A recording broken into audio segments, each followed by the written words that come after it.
Good evening, everyone. My name is Tracy McIntyre. I'm the lead educator with the National Museum of Civil War Medicine, and I'm happy to welcome everyone here. I'm here with my colleague. Melissa, you want to introduce yourself? Hi, I'm Melissa Wynn. I'm the Director of Marketing and Communications here at the National Museum of Civil War Medicine.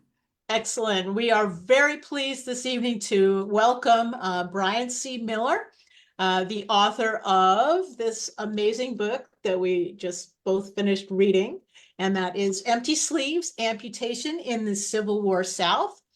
And Brian is going to be giving a short presentation. But first, I'd like to introduce him so everybody knows who he is. He is the professor and chair of history at the University of Central Florida in Orlando. He previously served as the Dean of Creative Arts and Communication at Mission College in Santa Clara, California, and was the editor of the journal Civil War History. He is also the author of John Bell Hood and the Fight for Civil War Memory and A Punishment on the Nation, An Iowa Soldier Endures the Civil War. And he's currently working on an exploration of Walt Disney and Civil War memory, which sounds really intriguing to me. So thank you for being here, Brian. I'm going to pass it all over to you. Well, thank you so much for the very kind invitation this evening and the warm introduction. Give me 5 Zoom seconds here as I'm going to share a PowerPoint presentation screen here, and we should be ready to go from there. Great, thank you. As the guns fell silent and the smoke cleared from the battlefield at Shiloh on April the 7th, 1862, Union Captain John W. Tuttle scoured the torn landscape in search of his wounded comrades. Tuttle found several damaged Union and Confederate soldiers painfully dragging themselves through the deep, black mud. The officer assisted the men to an area of the battlefield that was being used as a field hospital, where the most shocking and sickening sight of the day or any other day during the war met our view, he wrote. It was 2 or 3 wagon loads of amputated hands, arms, feet, and legs thrown in a heap. Tuttle had trained himself to react nonchalantly when encountering dead and mangled bodies on the field, but he failed to prepare himself for this naked and ghastly mass of human flesh, which haunted him for the rest of his life. The wartime images of amputation, mangled limbs, and bloodied stumps remain vital to our understanding of the unprecedented level of suffering wrought by the American Civil War. The darker side of the conflict often piques our curiosity, and the specter of empty sleeves and bloodthirsty surgeons still haunt us today, in some cases literally. On a recent haunted history tour in New Orleans that I had taken, a guide stopped our group of tourists in front of the Hotel Provincial, located on Charter Street in the heart of the French Quarter. Apparently, as guests attempt to get a restful night's sleep, the ghost of a Civil War surgeon, still wearing his blood-splattered apron, roams the halls of the hotel. Pints of blood may even materialize in the bathroom sinks, and a few spectral patients still limp through the halls. In Savannah, Georgia, I took another ghost tour where I was told the same thing, that a specter of an amputated soldier wanders the halls of a hotel that was turned into a hospital and then turned back into a hotel after the Civil War. Maybe if you're not into ghosts, amputation scenes are certainly easier to come by in cinema. Indeed, in our Hollywood war movies, a dismemberment scene was made popular by the nursing services of Scarlett O'Hara in the epic film Gone with the Wind. O'Hara works tirelessly as a volunteer at Peachtree Military Hospital in Atlanta. As the artillery shells of Union General William Tecumseh Sherman's guns rattle the hospital, Scarlett and Dr. Meade walk by a Confederate soldier with an injured leg. Despite a lack of chloroform, Meade quickly condemns the leg to amputation. As the distraught Confederate screams out in pain, Scarlett, who had been ordered to assist in the operation, approaches the table with a great look of curiosity and trepidation. The camera remains squarely on her face, revealing a look of horror and disgust as she witnesses an amputation without any anesthetic. In the carriage ride back to her temporary home, the dashing Rhett Butler asks Scarlett if she has grown tired of seeing men chopped up. Even our most recent Civil War film, Steven Spielberg's Lincoln, the horrific nature of Civil War medicine makes its inevitable appearance. Lincoln is embarked on a carriage ride with his son Robert through the streets of Washington.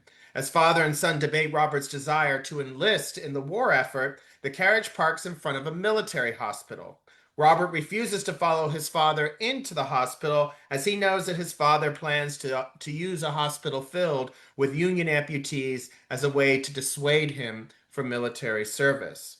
As Robert passes by the hospital door, a bloody wheelbarrow races by. Robert follows it to the top of a hill where black workers reveal its contents: severed hands, feet, arms, and legs. The workers then dump the fresh appendages into a pit filled with festering and decrepit limbs. The image disturbs Robert and would also send gasps through theaters around the country. However crude, Hollywood's attempts to recognize and depict the suffering inflicted by war and amputation have often surpassed historians' own.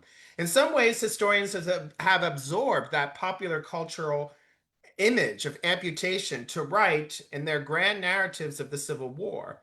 One historian, for instance, has called medical professionals one of the Civil War's most dismal failures for their apparent addiction to amputation. Another prominent historian has wondered if wounded soldiers often would have been better off without any treatment, even with a lead ball remaining inside of them, with the potential toxic side effects. Another prominent Civil War historian has claimed that medical personnel operated in ignorance and continued to make the same mistakes throughout the war, which often led to unnecessary suffering and death. Thus, for my presentation this evening, I would like for us to examine some of the long-standing myths that have clouded our historical memory when it comes to amputation in the Civil War South. The scope of the phenomenon alone justifies attention. Thousands of soldiers returned home missing a limb and created a permanent class of disabled and dependent men. Such veterans faced bouts of chronic pain, immobility, and the gawks and stares of citizens who viewed the missing appendage as a macabre spectacle. Disabled men were thrown back upon their spouses and families to assist them in dealing with the everyday physical and emotional rigors of life. Beneath our popular understanding of amputation lies a tale of overworked but knowledgeable surgeons who worked their due diligence to ensure that the Civil War did not jettison into a medical quagmire. At the same time, soldiers actively made decisions about their medical care and struggled to find a sense of normalcy when they returned to their communities that had triumphantly marched them down dusty roads on their way to a war that acted like a battering ram on the human body. So the first myth I would like to address this evening is that all Civil War surgeons are butchers, more Sweeney Todd, if you will, than medical professionals. Civil War surgeons are those men who called for their next patient, swiped the saw or scalpel across the blood-stained apron, hacked and sawed away at the appendage of human flesh, then tossed the limb and screamed next for their next victim. That negative reputation that I described here of a Civil War surgeon eager to cut without sufficient sympathy or knowledge emanated from the very ghastliness of the act of amputation itself. Now, I'm not here to deny this evening the horrific nature of removing a limb. For thousands of soldiers, a battlefield injury prompted their very first visit to a doctor, a surgeon, or even a hospital. Almost none had witnessed an amputation or seen a surgeon perform any sort of operation. Then there was the nature of the wounds. As you can see in these images, lead and shrapnel crushed bones, shredded flesh, damaged blood vessels, vital organs that produce a natural reaction to pain, where you're going to hear cries, moans, screams, and groans. And I apologize to those of you who are having dinner during our presentation this evening.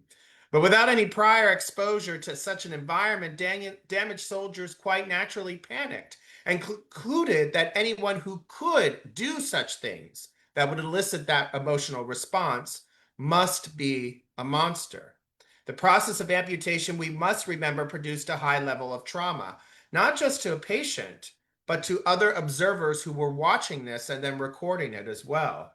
The recollections of sights and sounds associated with amputation often appear most vivid among those who only witnessed it. There is a reason the pile of amputated limbs has made it into those Hollywood movies. It makes such a deep impression visually, especially on anyone who sees it. One soldier from Louisiana saw a huge box filled to the brim with hands, arms, and feet. He noted that the box was so full that two horrible and bloody feet protruded out of the top. Richard Henry Brooks, who was a member of the 51st Georgia, casually commented in a letter to his wife on November the 3rd of 1862, "The doctors cut off somebody's leg, arm, hand, or foot, or some other part nearly every day here in Virginia." One Southern woman who found her home commandeered as a hospital remarked, "Then came the amputating surgeon to finish what the bullet had failed to do. Arms and legs lay in a promiscuous heap in our back piazza." Time and again, as soldiers, civilians, and nurses described amputation, the word butcher does come up in letters and diaries as a descriptor of the surgeons. Now, the label, according to one historian, originates in the soldier's frame of reference. Where would they have learned that word? Probably butchering an animal back home. Most of the Civil War soldiers, as you may know, were farmers and had ample experience breaking down pigs, deer, cows, chickens, and other form of livestock and game. Even Abraham Lincoln was comfortable enough with butchering to use it as a metaphor for Grant's Grand Five Army campaign in 1864 when he noted, "Those not skinning can hold a leg." Thus, when soldiers saw the surgeon operating, they connected his performance to their own experiences dismembering an animal back home. Civilian and soldiers conveying their impressions of the first surgery they had ever seen would naturally adopt this metaphor. And it's not necessarily as insulting as it has been made to seem. Butchering in that day and age, especially, was understood as a skill requiring a great deal of precision. Even so, in referencing to surgeons as butcherers, Confederate soldiers butted up against the budding professionalism, not to mention the masculine honor of medical men who were not keen on highlighting such comparisons. A butcherer takes lives, while a doctor preserves them. To be sure, errors were made, and some were quite costly, as some patients were left with festering stumps or shards of bone that poked out of those freshly sutured wounds. Yet as the war progressed, surgeons learned and adapted, and they were assisted by an extensive bounty of medical literature, additional personnel who helped make rational medical decisions, and the experience of learning and then knowing when and when not to cut. Thus, by 1864, according to medical records, the number of amputations nosedived to only a few percent of the total of gunshot wounds that were treated during the massive military campaigns in Virginia and Georgia. Our second myth is that every patient who faced the saw ended up an amputee. Dangerous accidents, piercing bayonets, and unforgiving projectiles sent thousands of Confederate soldiers and officers to the hospital tent. Upon their arrival, the patient had a lot to take in, the sights, sounds, smells of a field hospital that unnerved even the steadiest countenance. As the patients waited for their turn, their thoughts usually drifted among their survival, their family, their fellow comrades in arms. They asserted their own masculine self-worth at these moments as they posited their past as well as their potential future. The waiting particularly plagued many of these men as they were forced to think about the possibility of what was coming, an amputation, for hours or even some waited days before their operation. In extreme instances, the anxiety of waiting combined with the threat of losing a limb resulted in some violent confrontations. At Gettysburg, Dr. Henry Miner dealt with a Captain McKay who tried not once, but twice to shoot the doctor who determined that he would need to lose a finger. As the operation commenced, McMay suddenly plunged his hand under his coat and pulled out a pistol, thrust the muzzle against the surgeon's back, and pulled the trigger. Fortunately, a fast-acting fellow surgeon intervened and saved the doctor's life. McMay tried to shoot the surgeon a second time when the candle that illuminated their hospital tent blew out. Miner later wrote, there we were in the dark with the angry man trying to shoot again, the doctor struggling to hold him and to hold the pistol. Captain McMay, well aware of the dangers of amputation and the risk that he might never even return to the field of battle, resorted to violence to save his finger. After all, the hospital recovery bed sapped away a man's ability to prove their worth on the battlefield before his peers. The size of the amputation ultimately did not matter. After he received a bullet wound at the Battle of Chickamauga, Private William Fletcher, whose memoirs you can see on the screen are quite extensive, and he will actually also resort to violence at a battlefield hospital. He witnessed a wide array of injuries among his comrades, including one soldier named Frank, who had been permanently disfigured after being shot in the face. Fletcher chided the unfortunate soul, remarking that he would have better success courting when he got back with his back to the girls. The soldier responded, "That will be better than yours, as you can't turn away to hide your wooden leg." Both men then watched a surgeon cut the foot off another soldier, and then, according to Fletcher, saw him toss it into a scrap heap.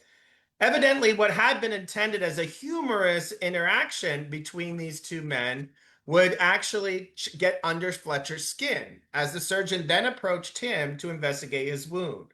Fletcher kicked the surgeon in the shoulder, prompting the doctor to say, "I will leave you alone then, without treatment." Fletcher replied, "Doctor, that is what I want. And my fellow that I considered most to blame would make the mistake of his life if treated without my sanction, as that man had been treated, put under the influence of something, and when he comes to, his foot is gone." So Fletcher was very clear that he didn't want the same amputation process that the man that they had witnessed had done. Amputated men sought advice sometimes from nurses about how women back home might perceive their injuries. One limbless Confederate asked his nurse, "When do you think my wound will be well enough for me to go to the country?" The soldier requested a speedy return home because he worried that the woman that he loved back home might reject him or move on. The nurse, Kate Cumming, confidently predicted, "But you must show her your scars. And if she is a girl worth having, she will love you all the better for having bled for your country. And you must tell her that it is always the heart that is bravest in war, that is fondest and truest in love." The soldier seemed content with that response and went back to regaining his full strength to once again return home. This concern of a post-war livelihood also framed wounded Confederate decisions regarding amputation. The removal of a limb could prevent a man from continuing an occupation that he had held prior to the war, especially if it was one that provided for his family. Colonel M.D.L. Stevens, who was a member of the 31st Mississippi, received a wound in his upper leg at the Battle of Franklin in 1864. After an assemblage of surgeons deemed amputation a necessity, Stevens called for a Dr. Wall, who was the chief surgeon of this makeshift hospital. Stevens beseeched, "I am a physician myself, and I have a wife and 2 children back home. Everything is swept away in our country, and our Negroes are freed. I will be compelled to practice my profession if I live to get back there. You know that I cannot practice medicine in my hill country when I am quartered up." Stevens, who had decided to serve in the rank and file rather than the medical corps, emphatically declared, "I will go with my leg, and my leg will go with me." Without slavery to support his household income any longer, Stevens would depend on a profitable medical profession in order for his family to survive. And he worried about the practicalities of physically being able to practice medicine if he was missing a leg. The third myth that we see from time to time is that Confederate amputees, because they were amputated, experienced a joyous homecoming. Confederate soldiers who returned home in a physically altered state faced the aura of failure in the war. The potential negative reaction towards amputated men ebbed and flowed in the post-war years. On April 19, 1865, 2 children, ages 9 and 11, encountered a drunken man on the streets of Macon, Georgia. According to the newspapers, in an act of depravity unparalleled in the annals of civilization, the children grasped a rusty saw, cut off the man's leg, and then left the leg behind. However, the man would recover as the children had severed his wooden leg. While the newspaper reporter remarked about these events in horror, the children involved, though, had operated from a different frame of reference. Rather than seeing the man as a veteran or an honorable sort of man, the children had punished a drunk man for violating societal perceptions of manhood. The outrage from the newspaper reporter reflected anger over the parents' failure and maybe even Southern society's failure to sensitize children to the role of the disabled veteran in the New South. With few employment options, forestalled educations, or disabilities that prevented manual labor, some Confederate amputees turned to the necessity of begging. An unnamed Confederate veteran, who is sketched here, who lost a leg in Atlanta in 1864, would become a fixture on the steps of the Capitol building in Austin, Texas. A physician who saw him reflected that begging had emerged as a routine practice across the South, as ex-Confederates stumped their weary way through life on crutches or wooden leg, he wrote, so common that it does not even challenge a remark or hardly a notice. We do not give it a thought, he concluded. Of course, the decrepit, grizzled, and gray veteran, as he was described on the Capitol steps, could not afford an artificial limb, which partly explains why he ended up selling pencils on the steps of the Capitol. Depending on the manufacturer, artificial legs could cost anywhere from $70 to over $100 at a time when average laborers earned about $1 a day. When the doctor approached the veteran, he did feel a tinge of guilt and declared, "Poor old Confed, despised old rebel. They told you your wound would be an honor and you a hero, but that is cruel mockery, bitter deception, your lifeblood shed, your youth wasted, all in vain, left here to merely sell pencils." Even begging, though, had its barriers. In 1879, the city of New Orleans in Louisiana cracked down on street begging, especially those who had been wounded, injured, or diseased. Men were particularly forbidden from wandering about and endeavoring by the exposure of wounds or deformities to obtain and gather alms, according to the notice. One New Orleans newspaper declared, "The whole community is shocked, disgusted, and sickened that these maimed beggars may secure a few nickels." And this was particularly an outrage amongst the tourists in the French Quarter who didn't want to see these scenes. In 1883, the city organized an event that they called the Corralling of the Cripples, wherein city officials picked up all disabled beggars, including Confederate veterans, and placed them in the Shakespeare Almshouse. Realizing that Confederate veterans were amongst them and were not exempt to these begging laws across the South, many Southern cities started to amend legislation to protect war veterans from excessive fines or imprisonment related to begging. But even with such exceptions made, the lines between wounded veterans and imposters were difficult to draw. The state of Georgia effectively licensed maimed and disabled veterans to allow them to peddle in the towns and cities free and unmolested, provided they did not sell alcohol and had a certificate issued from the county of residence stating that they were a disabled Confederate veteran. And I was able to find even cases of men who would buy or steal Confederate uniforms and put them on so they could get these exemptions and continue to begging, even though their injuries or their conditions in life may have been from many other factors. Confederate amputees who were forced to beg for money exhibited a heightened level of dependence not merely on family and community, but also strangers. The preferred arrangements for this kind of assistance were the benevolent organizations like the Southern Hospital Association that you see here that sprung up all across the South during and after the Civil War.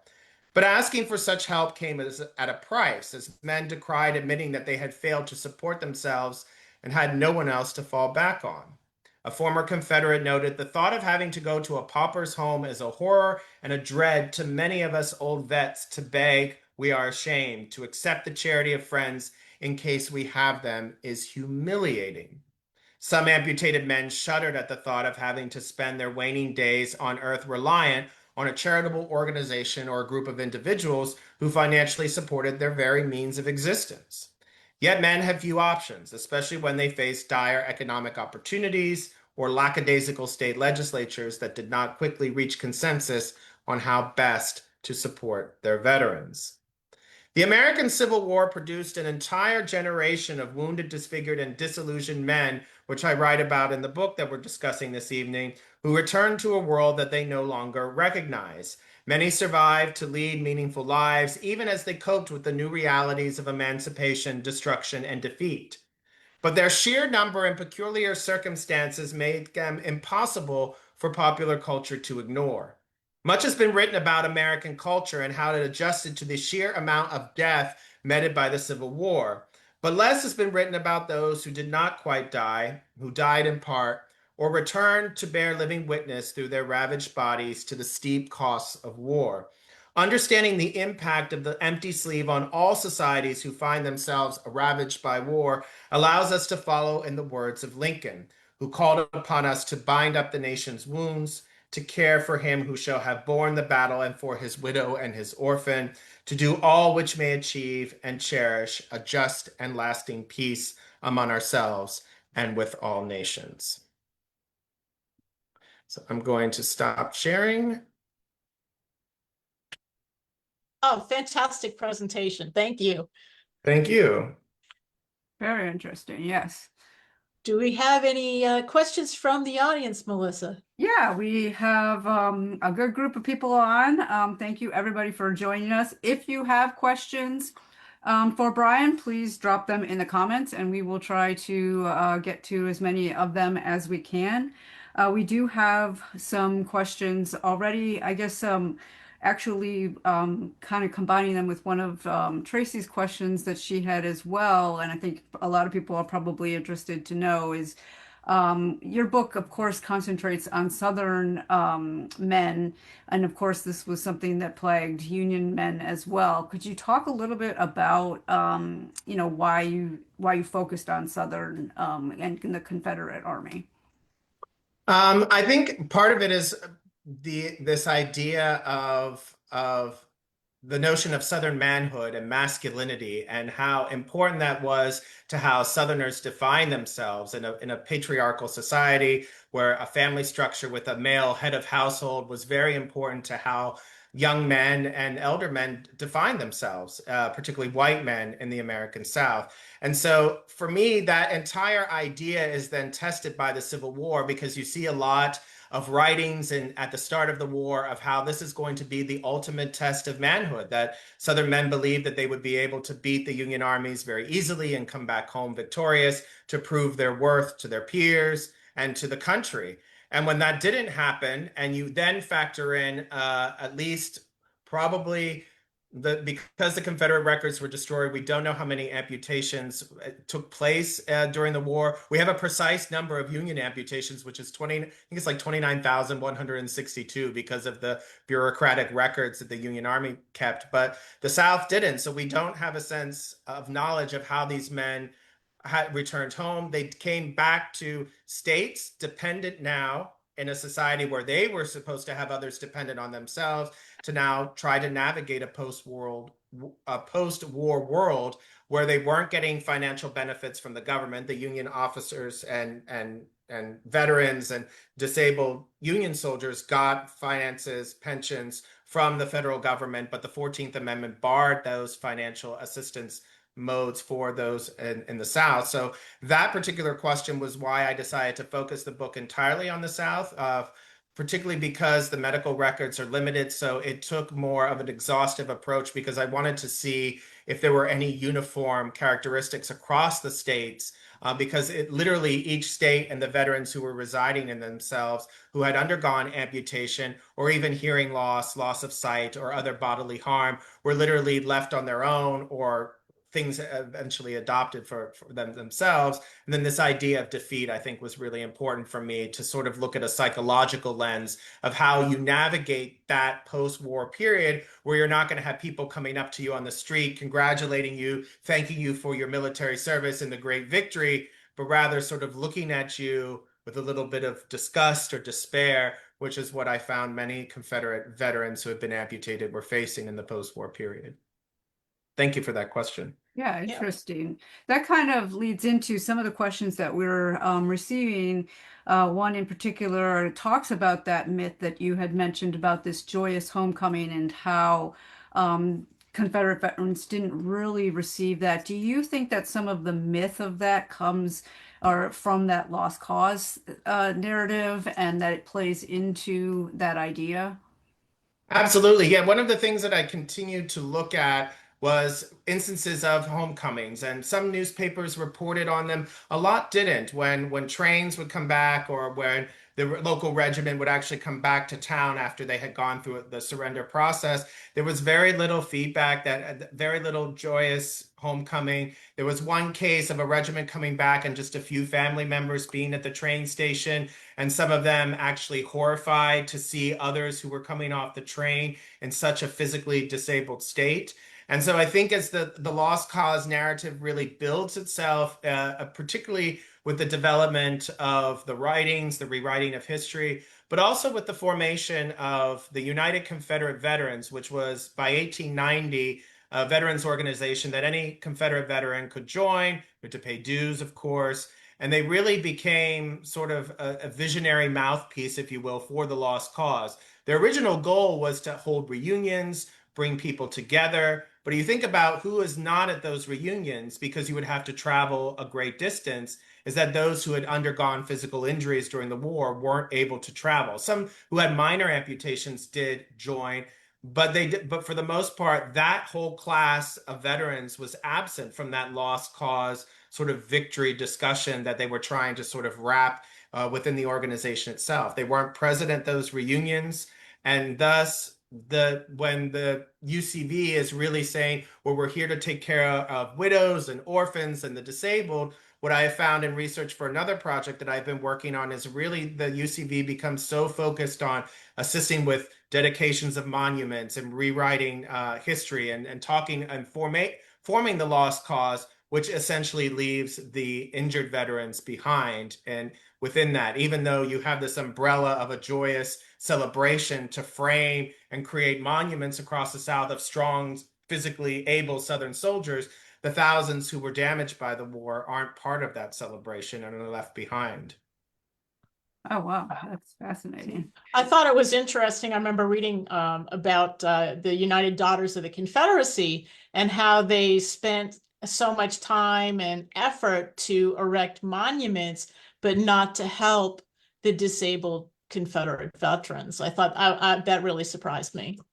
Yeah, you think of the thousands of dollars it takes to build a monument, and then they don't just put it up. There's a big, those of you who Right. do events logistics out there, there's an Yeah. event, there's speeches, there's food served, there's getting people to come. When the amount, prosthetic limbs between 75 to $150, maintenance, upkeep. I mean, and as the limbs got more advanced, it would have been easily financially achievable for organizations like that to care for all of the amputated men across the South, but they were literally left to the whims of state legislatures, who some early on did, others didn't. Some gave land grants or educational opportunities instead of a prosthetic limb, and then others offered a cash payment or the limb itself. So you even had veterans taking $75, $100, $150, depending on what they had lost during the war, because there was a amount. A finger could get you a smaller amount of money, $5, $10. But if you had lost a hand, an arm, a leg, two legs would be obviously the most at $150.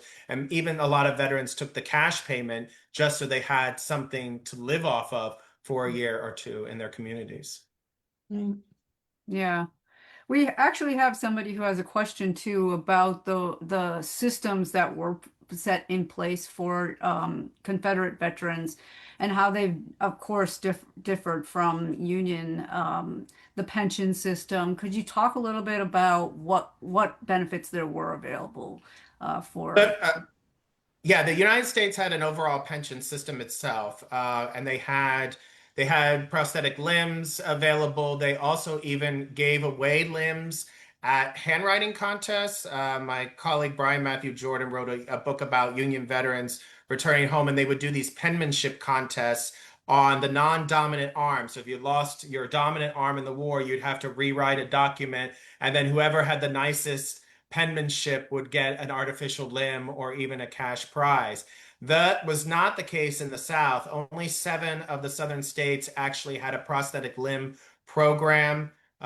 In some of the states did pay for your transportation to, you'd have to usually go to a main city. In Mississippi, for example, it was Jackson, the state capital, where you would go and they would pay for your train service there and your hotel room, because a surgeon would actually measure the dimensions of your arm or leg, and then they would actually construct that limb on site while you would hang out in your hotel room for a day or two. Then they would attach the limb and then pay your train service home. And then usually that would last, they would hope you would get like a 5-year window if you needed maintenance on that. That program, for the most part, when it appeared in the South, was like from 1865 to about 1872. So that seemed to be the first window of assistance. Then you have a break here of almost 20 years before the Confederate pension systems come into place in the southern states. Those were applicable to everyone. Some of the states actually started with those who had been physically injured by the war and then sort of broadened it out, and then even brought in widows and orphans. But it was a pretty tedious task in order to undergo this. You had to do an application and then have 2 eyewitnesses that would be sworn, usually in a courtroom, that you were that veteran and that you were honorably discharged from the war, that you didn't flee, run away, just quit, that it was that you literally surrendered when the army had to surrender, that you fought to the end. So this created a paperwork slog. It created a lot of fraud, and particularly in cases in Florida where there were individuals who had no military service but found 2 friends who vouched for them in a courtroom, and there weren't clear records to actually go through other than regimental books and records that the courts may not have had access to. So the pension problems themselves in the states were very problematic. But when you're looking at them coming in 35, 40 years after the war, for a lot of those, particularly who had been wounded, if they hadn't gotten that financial incentive from the prosthetic limb, most likely they may have not even survived that long in order to get any financial system assistance. I believe the last Southern pensions were paid into the 1920s, 1927, 28. There were a few states who still had some folks on the rolls, as well as some widows and orphans who were collecting funds. And the pensions themselves, they also had different pay rates, also based on disability that had existed. This is where you'll see things coming in like hearing loss, vision loss, immobility that had been caused by injuries sustained in the war that weren't necessarily a medical amputation, but maybe there was an explosion, you broke your leg, and that caused you to have immobility issues later in life. I think one of the fascinating things to think about is that we haven't really looked at that generation. There hasn't been a lot written about those who lost sight or hearing, or how their hearing deteriorated, and how quality of life deteriorated, not just even from those who weren't injured in the war, but just because of the environmental exposures that they faced. I know some Civil War historians have been looking at the impacts that the war had on the environment itself, but you think about the exposure to those toxic materials, what your body go through with all that lead and smoke, that and the diet, the horrible diet, contaminated water, outbreaks of disease, all of that, and what impact that had on the body itself. Yeah.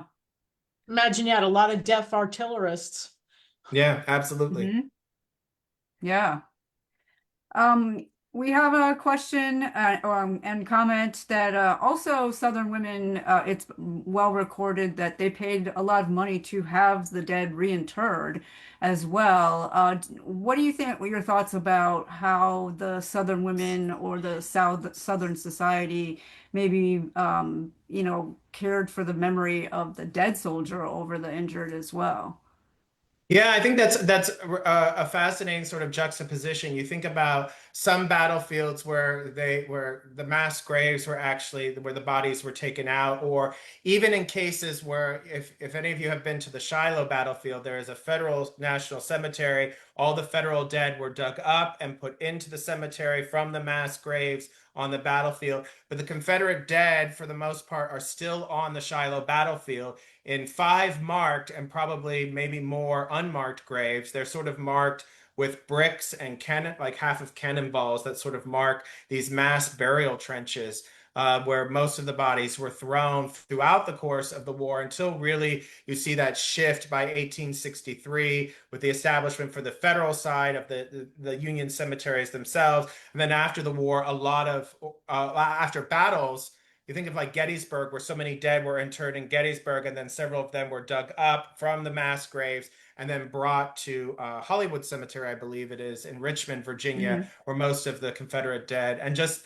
the amount of time that would have taken. We know these bodies were not embalmed, so most of them were probably in such a dilapidated condition, or mostly skeletons, or even in cases where battles took place on battlefields for the second time. If you think of the Manassas battlefield, Yeah. there are accounts of soldiers walking through graves. Same in southeastern Virginia in 1864 Right. during the Overland Campaign. And so those men didn't even get that chance to be reburied, or were done by Black Union workers who were attached to the Union armies, would actually reinter the dead in those cases as well. So it does become a pretty laborious and expensive thing. And then putting up the monuments themselves, particularly the grave sites, to honor the dead. And you think about the amount of physical labor, the amount of cost that would have been when deciding what priorities there were for family members themselves. Yeah. You had mentioned, and we have a question about when you mentioned that by 1864, the Union Army only had about 2% amputations. Can you explain why there was such a drastic decline? By that time, I think the images of the butcher that a lot of prominent Civil War historians have used is really focused on the early part of the war. There were a lot of amputations at Shiloh, at First Bull Run, at First Manassas, because a lot of the medical surgeons just were overwhelmed. There was a very small medical staff. Again, both armies thought one battle, this will be done, that Right. we're going to win, the other side's going to run home, and the whole war is going to be over. That wasn't the case. So the medical profession was really small. There wasn't an understanding that these battles could be massive and have, like at Shiloh, 5,000 wounded soldiers to care for after 2 days. So the early part of the war was rough. They were overwhelmed. You saw a lot of amputations take place, probably in cases that they didn't always need to. But if the patient wasn't going to put up a fight, the surgeon would just do it and move on. But as we move into 1862 and into 63, you see a very clear standardization of the medical practices across both the United States and the Confederate States, where you have a team, usually a medical team of 3, who will actually do the amputations. You'll have a lot of chloroform readily available. I know in Hollywood, we like the biting of a stick, like in Dances with Wolves, or just no chloroform at all. But if there wasn't chloroform, there was probably alcohol available. The hospitals themselves, you start to see more military hospitals established in permanent locations. And then if the wounded could be moved to a place like Atlanta or Richmond, they would move them from the battlefields in Virginia, Tennessee, Georgia, where they would actually get better extensive medical care. Those hospitals became very clean, pristine places because some running them believed in the ideas of germ theory that have been sort of being babbled about in the medical literature.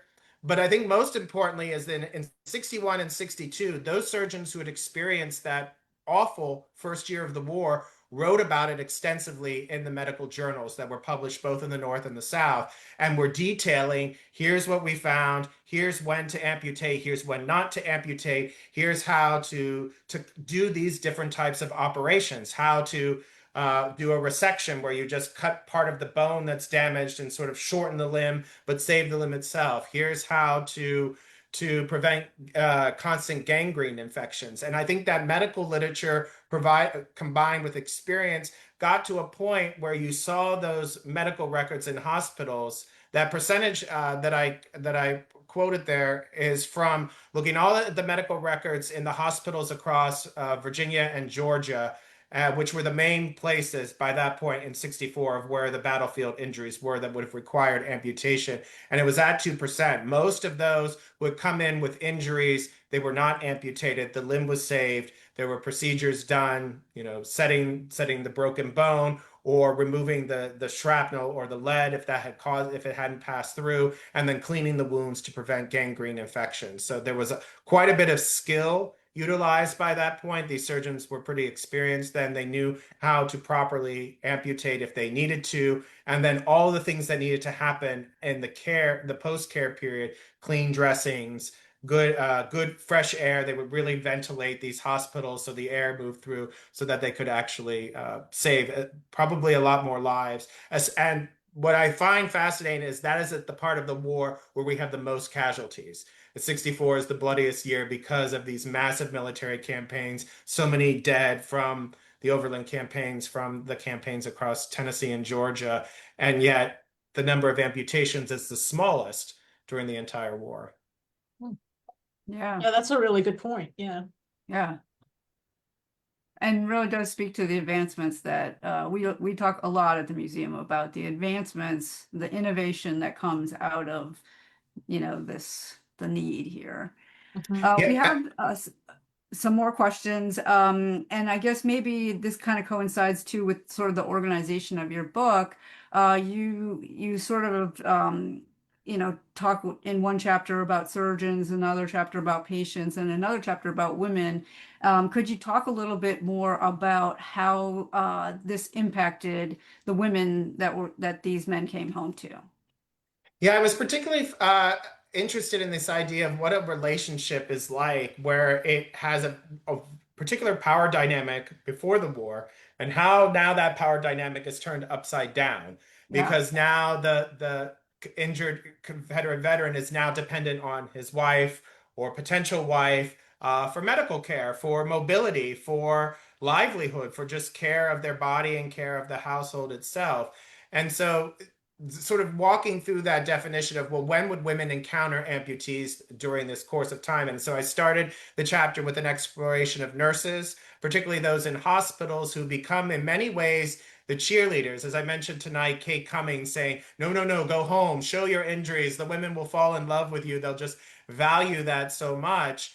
And you end up, so I wondered if that was going to be the case. And I found it to be a mixed bag. It really depends on the woman in question here. Some of them were very happy to take on this new role. Some women actually loved it because the man that they had loved, who they thought maybe the war would take that away from them, was now completely dependent on them. So they felt more stable in the relationship. He's not going to be out interesting. gallivanting around town with the ladies. He's actually going to be home in the house, dependent on, and it created a security blanket in many Yeah, ways for some women in their relationship. You have others who were just horrified at the prospect, that wanted nothing to do with these men, that they had loved them, they had written them great letters, supported them, and then when they returned home missing a leg or arm, they just wanted nothing to do with them. They severed the relationship entirely. So you really see sort of the entire spectrum of reactions pretty evident across the South. And in many ways, I think that shows the physical and psychological burdens of those at home who are dealing with the questions of, well, what's next, and will this person survive, and then having to deal with that all at once on now what my life now looks like because I'm in a relationship with someone who is physically altered, and then maybe their homestead was damaged or their job prospects were not available for some of them, and how it completely altered that relationship, and they knew that they couldn't financially survive and left that individual once they returned home. interesting. We also have some questions about, you mentioned also in the book about, and you did in your presentation as well, about how there aren't as many records for Confederate amputations or medical records in general, and how that posed it was a little more exhaustive search for you. Could you talk a little bit about the process that you went through to get your information for the book? And we do actually have a question too about where you can find most of the Confederate hospital records that do still exist. Yeah, that's a great question on that. Thanks. When the capital of Richmond was evacuated, a lot of the record books were destroyed, the Confederate records for the whole government, of which included a lot of the hospital records and books. Some were saved by surgeons themselves, some hospitals that weren't damaged but what you end up having is these huge ledgers. Think of them as a giant old, what are they, bank books? I'm thinking of like Scrooge writing in his ledger, and they had those for the hospital records. They would list the patient, the regimen, what the injury was, the medical care, and so forth. But those books, they're they're fragile documents, so they didn't Yeah. always survive themselves. But some of them still do exist. There are some in Richmond. I've looked at some at I think it was the American Civil War Museum. It used to be the Museum of Confederacy, has some, the Virginia Historical Society. And then the University of Alabama at Birmingham Medical School has an extensive collection of Civil War medical records associated with the medical school. They do like history of medicine stuff there. And so they had some of these books as well. And I found others scattered at university archives, particularly it seems like in the case that the surgeons had taken the books and then given them to the family who passed them down to somebody who's like, well, I don't want this. I'm going to donate it to the local archives. So if those of you watching, if you have these records, they're a great tax write-off for donate them to your local university archives or state archives.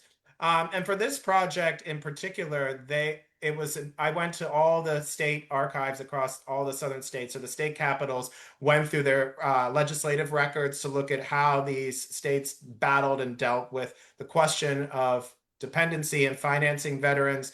And there you would be able to go through all the pension records themselves. And so I literally was doing word searches within the records themselves. Some of them have been digitized to look for amputation, missing limbs, and then you could read the account of that person and then go in and look them up to look up their military record and see where they had been. So some of the firsthand accounts I was able to discover by going backwards from the pension record. Oh, this person actually published a memoir, or this archive using a database called WorldCat, which allows you to search all the libraries across the world. I would type in that name and then, oh, his journal is at the University of North Carolina, let's say. So then I would go on that particular trip and look there. So sort of doing this sort of sleuthing as you jump from piece to piece. But the pension records, both for the United States and for the southern states, are probably one of the most fruitful resources for historians because you had to give a lot of detail if you were going to get the money. And so that gives historians a great window into what people experienced or what they claimed they experienced, as I found as well. Right. Yeah. And following up on that, was there a particular soldier story that stood out to you out of all the ones that you found? There was one in particular that he was a prominent attorney before the war, and he came home. I think this is at the start of chapter maybe 4 or 5 in the post-war period. He was really well liked in the community, really beloved, and he lost his leg, and he came home, and he wasn't getting a lot of law work, and he became very despondent. And a family friend found him having committed suicide he was in front of a mirror when he had done it with a pistol to his temple. And I thought, and it wasn't that long after the war, it was within a year or two. So you can see, for me, it was that psychological sort of burden that was on display, that because that person had been such a different man physically, emotionally, financially before the war, and that one experience completely altered that position in society now, I think really struck me as terms of trying to think about a larger portrait of what these folks were experiencing. And then I think a runner-up would be the story I mentioned tonight about the guy who tried to kill the surgeon at Gettysburg over his finger. It Yeah. really brought light to me, and I kept looking for those specific examples. And you would see, and particularly in some of the pension records, these veterans would say because they had lost a finger, their life had been so financially impacted that it was so hard for them. They were poor, they were destitute. You had to put if you had any job prospects, they said no. Others pointed out that their communities had signs that said no maimed Confederate need apply. And because their finger had been damaged, that was enough to be classified as a maimed individual. So I think that story also sort of struck me in terms of these experiences, two very different experiences, but really showing the wide variety of how amputation impacted different people at different times. Wow, that's tragic. They Yeah. both of those instances. Wow. Absolutely. Yeah. I was really struck by what you were talking about with the idea of the butcher and how I know we also kind of talk about Grant being a butcher, and I think that what you were saying, which I found interesting, is we sort of look at the word butcher differently than they did at that time, and how the relationship between that maybe we're a little more shocked even by these medical procedures than they were at the time because they were surrounded by it on their farms and in their daily lives. Can you talk a little bit about maybe if there's anything else like that that you found that was sort of surprising? Yeah, and that, I mean, and we think about when we go, if you, any of you go to a nice meat market or even the butcher section of the grocery store, right? You're not getting a mangled filet mignon, right? It's been very nicely, Yeah, carefully cut. And so thinking backwards on that reference, just I think language is really important. And when we put modern sensibilities of terminology like butcher, when you don't have a frame of reference, as I mentioned, when you don't know how else to describe, if you're seeing something for the very first time, what would you say about it? What would you describe? And I yeah, think that and also particularly how nurses were sort of reacting to the patients. They weren't giving them any tough love. They weren't like, well, good luck with that. They were like, no, no, no. This is going to be great for you. You're going to be able to go home. I think understanding, but that was surprising that they became so this emotional connection between the moment of injury and then the post-war period, like this connecting bridge, which is why they're the middle chapter of the book, because you think about the process of soldiering, how you're alone on a field of battle, injured for many hours, waiting, in some cases, a couple days, because if the campaign is still undergoing, you're hearing all the sights, you're hearing the groans, the sounds at night that are horrific, and then you're just waiting and waiting and waiting, and what that emotionally does to you.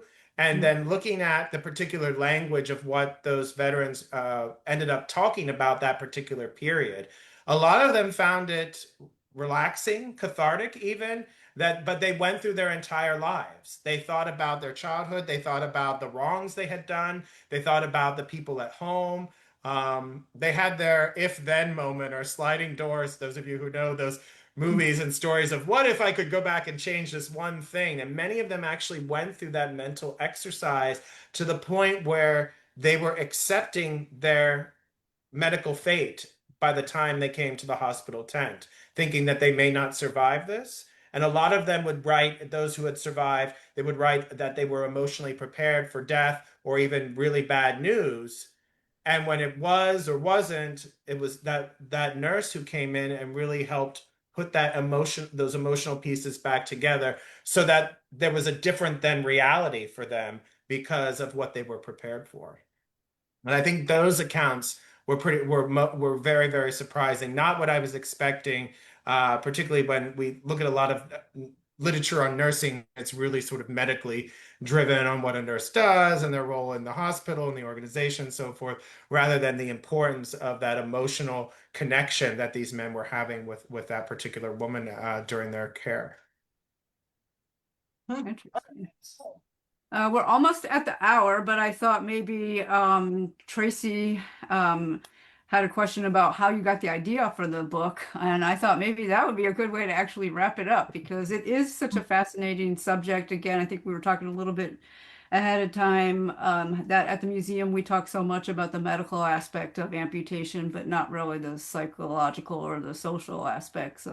So how did you come up with the concept for this book?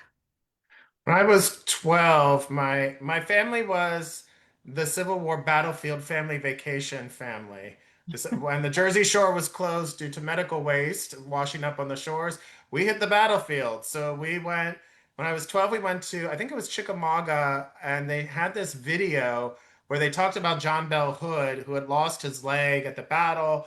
And I was like, oh, that's interesting. And then they did a quick mention that he would end up commanding for another year of the war tied to his saddle. And that as a 12-year-old boy who used to play Civil War in the backyard with his brother and sister was fascinating to me. I think that was an image that never went away. And so when I wrote a new biography of Hood, I particularly took some time to look at what that amputation meant to him and how it impacted him and his girlfriend at the time, Sally Preston, in Richmond, who got caught saying that she would rather love a man who had 1,000 legs than this one. So, I mean, it was a really dramatic relationship. The two of them didn't work out, but that whole experience of Hood, his drama relationship, and then his 20 years post-war, really getting involved in medical literature, allowed me to think, well, I sort of focused this on one person. What if I expand this story out in the process and see what I uncovered? But doing that study for a decade of my life, it was a dark study, as you can imagine. So that's why I'm writing about Walt Disney now. I'm having more fun now, if you will, because there was a lot more tragedy that I think I found in my research, and some fellow historians have been writing books that have come out in the last couple of years about alcoholism, drug addiction, violence that came in these relationships. Some of them amputated men, some not. But there was a lot of those darker pieces that are made available for historians to look at that I think really gives you a very different picture of a triumphant war that sometimes you see, whether it's Lost Cause or even the Union triumph. It's a much darker period of America's history that took a generation or two even to be prepared to move on. But yet it prepared it, I think, in many ways. You look at the medical successes for amputation as we move into the wars in the 20th century, and then how lives of amputees today with prosthetics, they're competing in they're world-class athletes, and the technology has moved to a place that I don't think even our Civil War medical professionals would have been able to grasp. But they had laid so much foundational work on germ theory, on cleanliness, that really, I think, spared many lives as the world would enter its most tragic warfare century. That the tragic lessons of the war in many ways really paid dividends for future generations. Right. And that's exactly the message we try to get across at our museum as well. But yeah. All right. Well, it looks like we're out of time, and I want to thank you, Brian, so much for taking part in this amazing discussion, really illuminating. And I want to encourage everybody to go to our website, civilwarmed.org, and go to our store. You can purchase Brian's book there, Empty Sleeves: Amputation in the Civil War South. If you haven't read it yet, we highly recommend it, and hopefully this discussion spurred your interest. We are going to be featuring, our next author is going to be in September, and she's going to be a little bit closer to home. That would be Terry Reimer, our director of research at the museum, is going to be discussing her book, One Vast Hospital, the Civil War hospitals of Frederick, Maryland, where our museum is located. So thanks everybody for tuning in, and we appreciate your time this evening. And thanks again, Brian. And have a good night, everyone. Thanks. If you didn't get your question in, you can email Brian, Brian.Miller, Miller, at UCF.edu. I can't promise I'll get back to you in 24 hours. I'm teaching a summer class, so I'm reading lots of artificially intelligently designed essays right now. But if there's something specific, if you have any research questions or things along the war, I can help you, or I'll send you to somebody who can help you. Awesome. Thank you so much. Awesome. Thank you. All right. Good night, everyone.